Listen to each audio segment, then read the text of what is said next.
Hola, feliz días muchachos, ¿cómo están todos y todas? Bienvenidos a la clase de Geografía Económica. Ya la semana pasada comenzamos nuestro segundo tema, la distribución de la población. En ese segundo tema, la distribución de la población, tuvimos la oportunidad de evaluar, bueno, cómo se distribuye la población en el territorio venezolano, cuáles han sido sus causas históricas, económicas y sociales, dónde está ubicado el 70% de la población y por qué las otras zonas del país no están tan pobladas como lo que se conoce como la región administrativa y la región costa montaña. En esta oportunidad vamos nosotros a seguir un poco profundizando sobre algunas estadísticas vitales de la población, que es lo que nos convoca en este tema. Si nosotros ya vimos cómo está distribuida la población, ahora nosotros vamos a evaluar las condiciones económicas de esa población. Nosotros, recuerdo yo que ya en algún momento, en tercer año, tuvimos la oportunidad de evaluar algunas estadísticas vitales de la población. Esta vez vamos a evaluar la misma, digamos, el mismo componente estadístico, pero con la diferencia de que esta vez van a ser unas estadísticas, bueno, mucho más actualizadas. Van a ser unas estadísticas del 2020. Estas estadísticas del 2020 son las que tenemos disponibles. Estas estadísticas las ha realizado la Universidad Católica Andrés Bello y se llama la Encuesta Nacional de Condiciones de Vida. Hasta ahora es la única, digamos, información actualizada que tenemos sobre las condiciones de vida de los venezolanos. Si bien como diario y continuamente nosotros podemos observar cuál es la condición del venezolano, digamos, entender la condición total del país, no se puede entender sin un sistema de registro y numérico. Esto se llama, por lo visto, es una encuesta. Es decir, a partir de una muestra representativa, creo que son alrededor de unas 6.000 familias, se va a establecer un patrón, ¿sí? Un patrón de cómo es el comportamiento. Es distinto como vemos un censo, que en el censo se encuesta toda Venezuela y por lo tanto hay como mayor detalle de algunos elementos. Una encuesta es una cosa que genera patrón, que la muestra es mucho más pequeña, es decir, que se entrevistan a menor cantidad de personas, pero igual puede generar un patrón de la sociedad. Esta encuesta, que es lo que tenemos disponible, que son los datos que tenemos disponibles, entonces la realizaron un conjunto de universidades, fundamentalmente la Universidad Católica Andrés Bello, la Universidad de Simón Bolívar y la Universidad Central de Venezuela, que nos van a dar como una radiografía de la condición actual de la población venezolana. Y se va a enfocar fundamentalmente en un ámbito, ¿sí? En un ámbito que es el ámbito de la pobreza, ¿sí? Que es el ámbito de la distribución de la riqueza del país y cómo el contexto actualmente de Venezuela lo siente la población. Así que vamos a analizar unas de estas cifras que son cifras actualizadas que nos van a permitir comprender un poco más sobre las estadísticas vitales de la población. ¿Ok? Así que vamos a comenzar. Como nosotros podemos ver en la lámina, lo primero que nos dice es que del 2019 al 2020 se realiza esa encuesta, si se realiza durante un año, y por lo tanto los resultados son durante un año. La pobreza y sus múltiples dimensiones. Cuando se habla de pobreza y sus múltiples dimensiones, quiere decir que la pobreza no solo tiene que ver con el nivel de ingreso, sino también tiene que ver con el acceso a la educación, con las posibilidades de trabajo, tiene que ver también con los servicios a los que se logra efectivamente tener, con las condiciones de la vivienda, etcétera, ¿no? Entonces, por eso se evalúa, según la Organización de Naciones Unidas, además, la pobreza en sus múltiples dimensiones. La pobreza. La medición de la pobreza, dice el perfil de la pobreza, la comparación internacionales, las políticas y los programas sociales y las propuestas. Este es un poco el repaso del índice que hace esta encuesta que se llama ENCOBI. Lo primero que se nos presenta en COVID aquí en esta oportunidad es la línea de la pobreza. Hay una línea azul y una línea naranja. Nos dice la leyenda que la línea azul, ¿verdad? Es el total, es la pobreza total y la línea naranja es la pobreza extrema. Cuando se refiere a pobreza extrema, se refiere a que hay condiciones estructurales de la población que este, que no pueden acceder con amplitud a toda la canasta básica, sino solo pueden acceder a ciertos y determinados productos que le permiten mantenerse más o menos vivos. Y digo y repito esto, le permite mantenerse más o menos vivos. no le permite un disfrute de la vida, sino se permite solo estar vivo. Y eso es el 79% de la población encuestada, dice esta encuesta, que se encuentra en condiciones de pobreza extrema. Es decir, es una pobreza con condiciones estructurales. Y la línea azul nos va a indicar que el 96.2% de la población se encuentra en una pobreza general. Es decir, es una pobreza porque le falta alguno de los factores estos que nosotros hablamos, o porque no tienen acceso a la escuela, porque no tienen acceso a los servicios públicos, porque no tienen acceso a un trabajo de calidad, porque no tienen un techo propio, porque viven en la calle, etcétera. O sea, no solo basta con los niveles de ingresos, sino también es importante ver que la pobreza tiene que ver con todos estos elementos que yo acabo de mencionar. Más seguidamente, la leyenda nos va a decir que que una de las causas que está catastrófico imagen que nosotros vemos es que el 70% de la caída del pie entre 2013 y 2019 se debe fundamentalmente, es una de las causas que ha estimulado y movido esto. También nos refleja los niveles de inflación, que entre el 2019 y el 2020 aproximadamente en Venezuela la inflación estuvo, es decir, el incremento de los precios estuvo en un 3.665%, es decir, un producto que costaba, suponemos, un bolívar, en enero del 2019 pasó a costar 3.365 bolívares en enero de 2020. Es un aumento de 3.000% de la inflación, en bolívares, al menos, ¿no?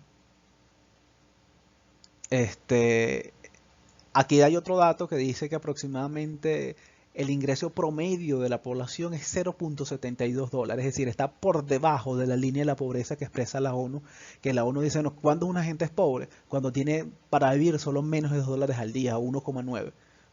Cuando tienes menos para vivir con eso, cuando una familia tiene menos de 1.9 dólares al día para vivir, ya cae en una línea de la pobreza que se llama pobreza por ingresos económicos.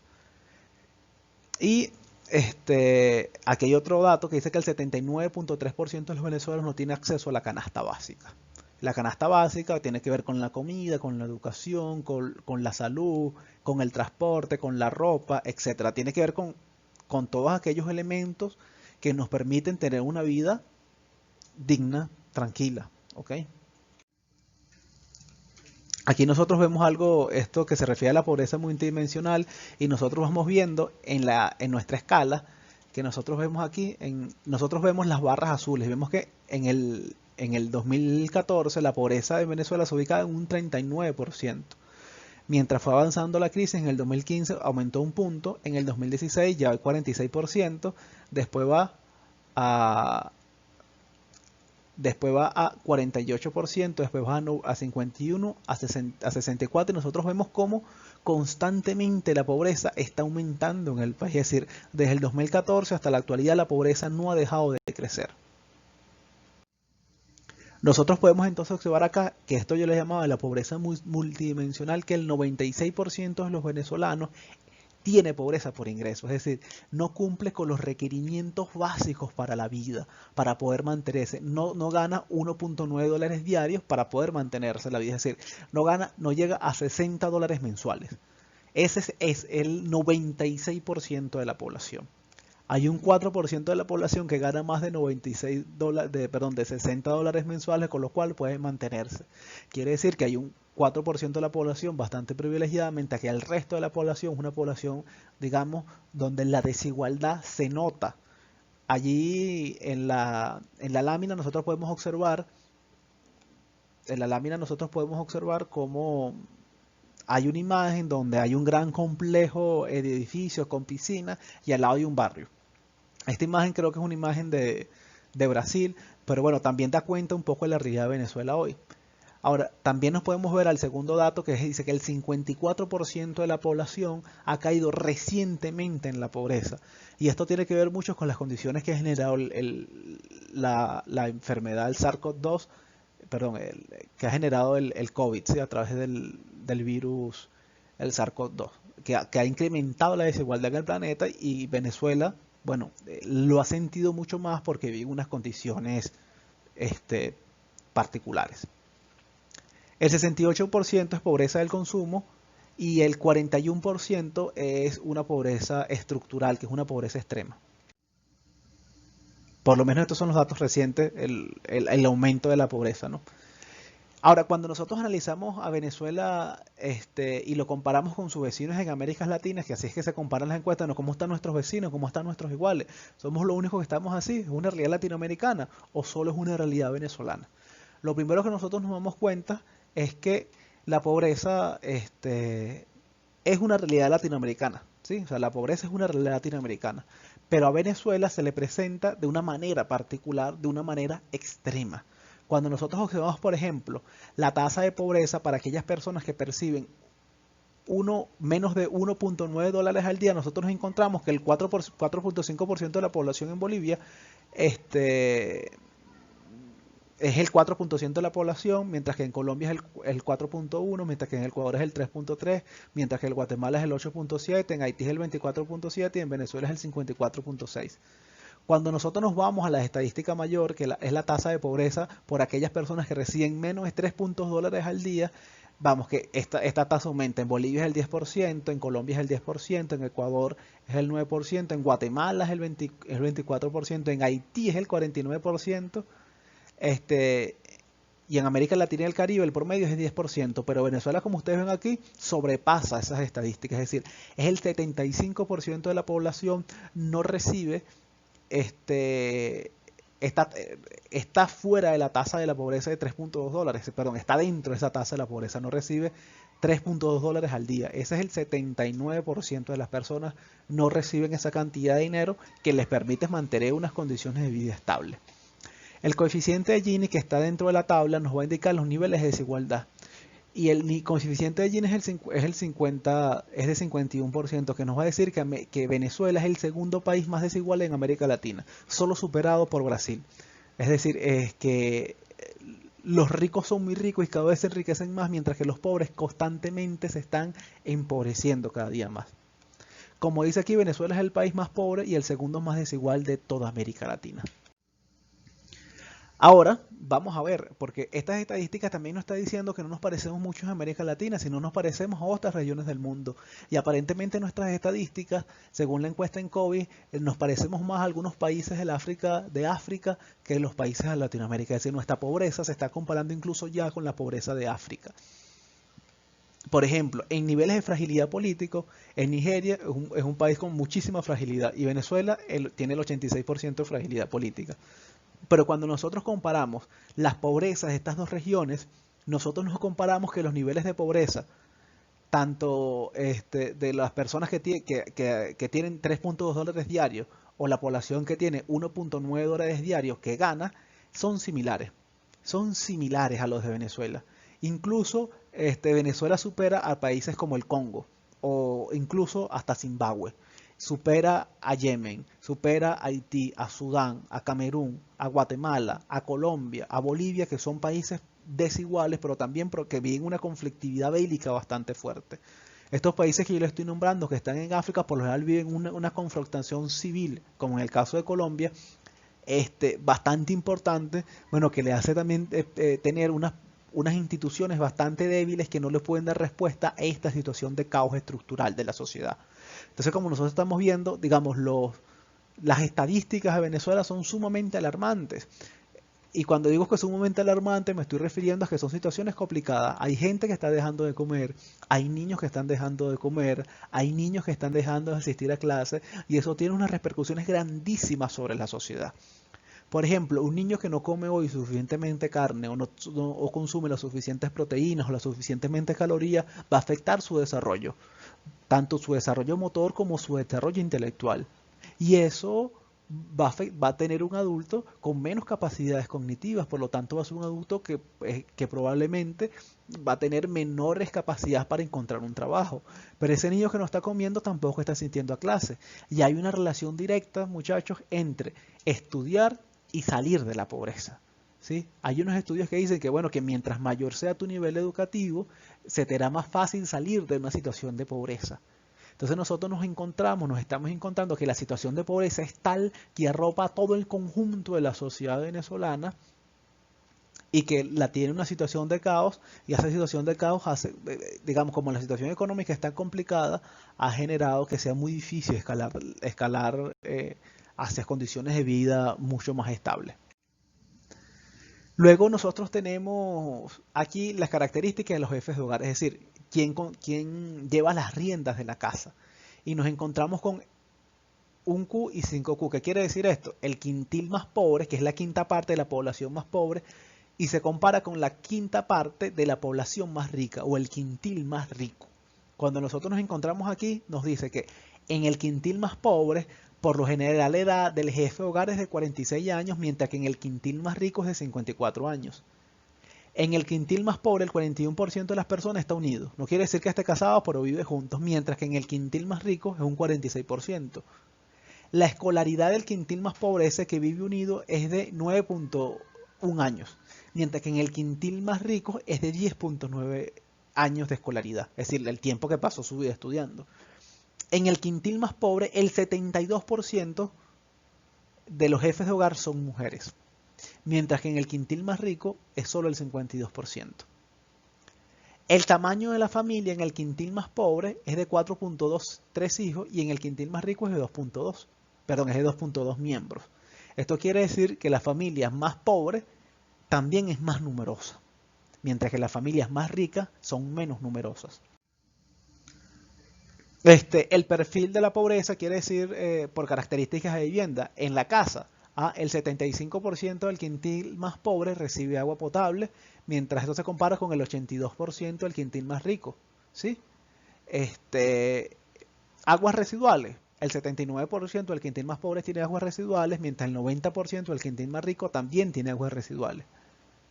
La electricidad, aquí dice que el 99.8% tiene luz constante o no en su casa, mientras que el 100% del quintil más rico siempre tiene luz.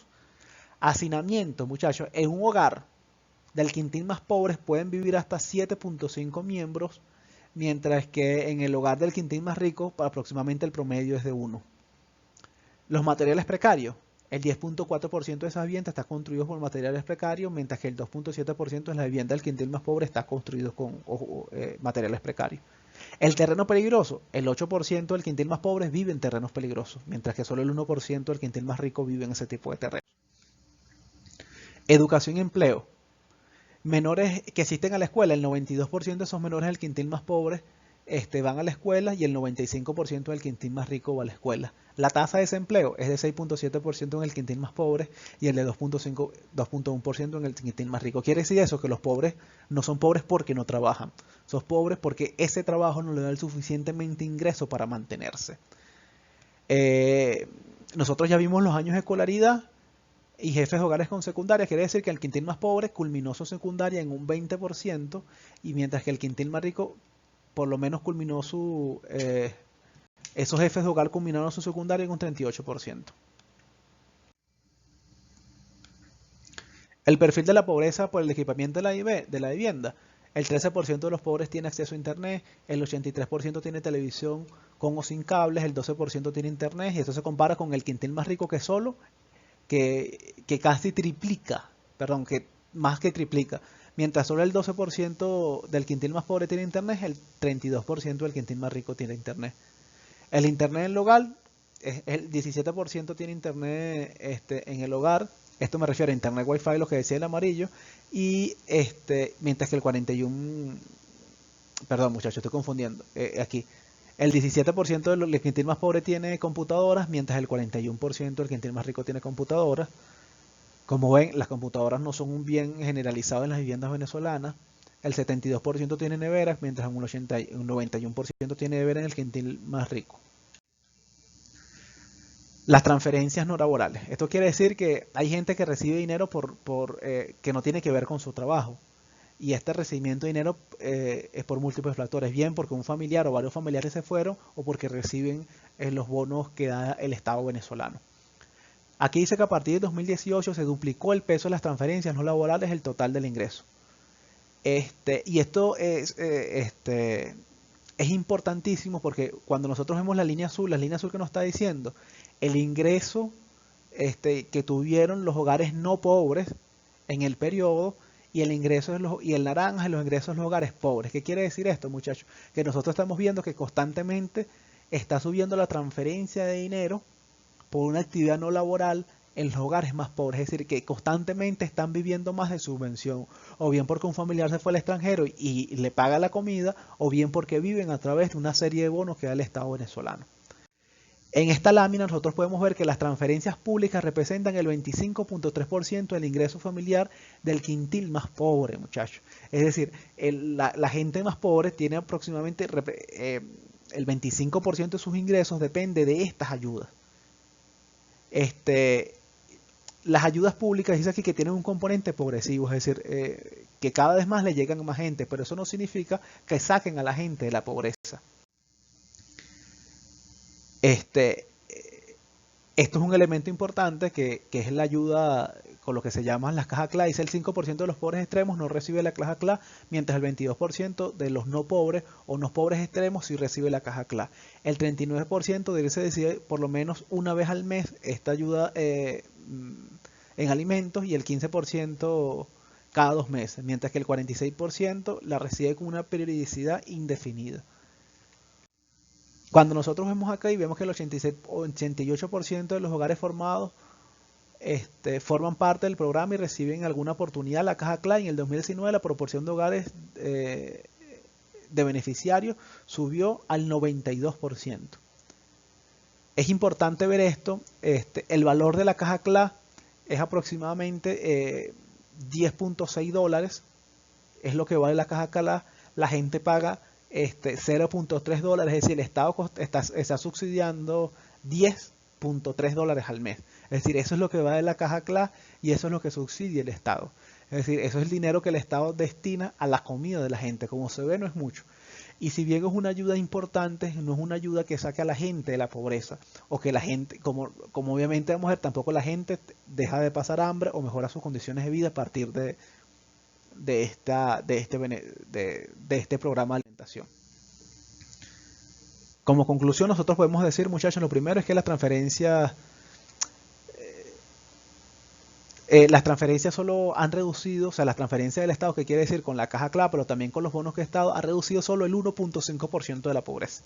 Es decir, no ha reducido la pobreza significativamente. Es decir, son programas que no son eficientes, no son funcionales, no sirven para combatir la pobreza. Un programa que realmente sirva para combatir la pobreza, dice por lo menos esta recomendación, necesitaría que se transfiriera a cada venezolano que está en pobreza diariamente 2.7 dólares. 2.07 dólares. Eso equivaldría a 6.5 millones de hogares. El presupuesto de este hipotético programa de transferencia es perfectamente focalizado, ameritaría anualmente un presupuesto de casi 5.000 millones de dólares, es decir, 4.9 mil millones de dólares, es un presupuesto gigantesco para poder sacar a la gente de la pobreza. ¿Cuáles son las otras recomendaciones? Tiene que haber un crecimiento económico y la generación de empleo, la incorporación de las mujeres al mercado de trabajo, la rentabilización de la educación y programas de alimentación de transferencia con seguridad alimentaria.